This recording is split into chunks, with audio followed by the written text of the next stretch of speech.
Берлинскиот процес за приближување на регионот кон Европската унија се мачи во делот на заедничкиот регионален пазар, поконкретно дигитализацијата и зелената агенда, бидејќи земјите од регионот и 4 години по усвојувањето на акцијскиот план во овие области во рамки на процесот не покажале поголем прогрес.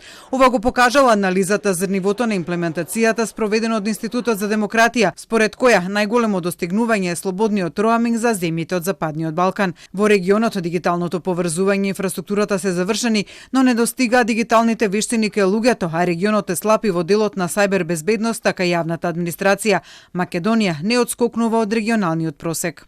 Вештините во однос на сајбер безбедност и заштита на приватни податоци кај јавната администрација сериозно не достигаат. Меѓутоа, напредокот е делумно сличен како кај сите земји од Западен Балкан. Ако акцијскиот план за дигитализацијата завршува годинава, за зелената агенда земјите од регионот имаат уште 5 години рок да го исполнат. Акцентот е ставен на законот за климатска акција, кој што треба да биде донесен веќе 2 години во процес на носење. Рокот за донесување на овој закон е 2024 година. Тој треба да опфати неколку клучни регулативи, подзаконски акти кои што ќе ги овпатат овие намалување на емисии, остварување на целите кои што сме ги поставиле до 2030 година, тоа е 50% намалување на стакленички газови. Недостигот на волја кај владите, но и капацитетите на државите за имплементација се двете главни причини зошто не е постигнат доволен прогрес во овој сегмент од берлинскиот процес. Билатералните спорови, особено помеѓу Србија и Косово, но тука е делумно Босна вклучена исто така, ги оневозможуваат овие заеднички придобивки да се постигнат, бидејќи мора да се носат на консензуално ниво, да бидат прифатени од сите за да функционираат за сите. Во делот на капацитетите секако дека имаме проблем на ниво на цел регион. Одливот на кадар од административните служби, од министерствата, институциите кои што треба тоа да го спроведат е голем и е предизвик. Се разбира, значи едно е да се потпишат документите и усвојат во собрание, друго е да се разработат.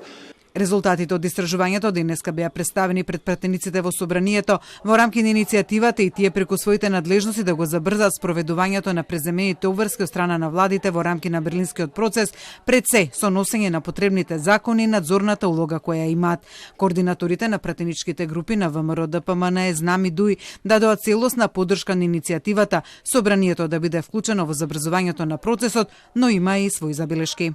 Декарбонизацијата предвидува брзо затварање на рек Осломе и на рек Битола, меѓутоа ние како држава и како парламент, па и пратеници, кои треба да размислуваме и за таа енергетска сиромаштија, односно реквалификација на тие вработени. Ние треба да работиме брзо, но да не ги прескокнуваме чекорите и сето она што е локална некаква специфика да го земеме предвид во однос на сите овие работи што ги договараме.